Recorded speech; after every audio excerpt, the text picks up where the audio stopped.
Sa ibang balita, muli pong sinailalim sa medical examination si Senator Rodante Marcoleta. Pero ngayong araw, isinagawa yan sa Philippine General Hospital.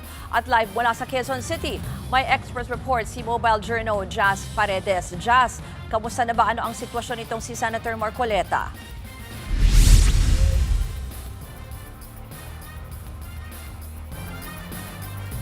Pasado alas 11 kanina nang dalhin sa UP Philippine General Hospital si Senador Rodante Marcoleta para sumailalim sa Independent Medical Assessment. 11:15 ng umaga nang namataan nating inilabas si Senador Marcoleta mula sa PNP General Hospital. Sakay siya ng wheelchair at nakasuot ng detainee shirt at bulletproof vest.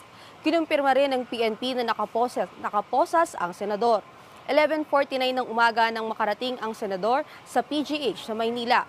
Mahigpit ang seguridad sa paligid ng ospital. Ayon sa PNP, stable ang kondisyon ng senador at walang pagbabago sa kanyang kalusugan matapos ilabas sa PNP General Hospital. Sa resolusyon ng Sandigan Bayan, nakasaad na dalhin ang senador sa UPPGH sa pangunguna ng PNP Criminal Investigation and Detection Group. Nais kasi ng korte na third-party hospital ang sumuri kay Marcoleta, kaya dinala ito sa PGH. Layunin din daw nitong masiguro at mawala ang agam-agam sa kondisyon ng senador.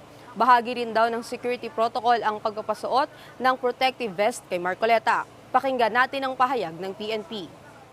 Bakit kailangan siyang naka-vest? Ano pa yung mga... Siguro obvious naman po yung vest.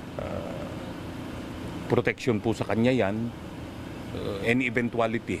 We plan for any eventuality. Lahat po ng contingency ay pinagpaplanuhan natin. Of course, personal protection po ng ating senador. And he was brought out in a wheelchair. Of course, protocol po ng hospital natin, even those patients who are to be discharged ay kailangan po He was brought out wearing the detainee shirt underneath and protective vest po on top, and he was handcuffed. Ruth, ipinag-utos din sa UPPGH na personal nitong isumite sa korte ang resulta ng medical report ng senador bukas. Kinakailangan ding personal na magpakita ng sa Sandigan Bayan ni Senador Rodante Marcoleta bukas ng umaga. Sa ngayon ay bumalik na si Senador Rodante Marcoleta dito sa PNP General Hospital bandang 1:33 ng hapon. Ruth? Yan po ang Express Report ni Jazz Paredes. Mga kapatid, Ruth Cabalco, para sa mabilis na pasada ng mga balitang dapat niyong malaman, mag-follow at mag-subscribe sa social media pages ng News 5.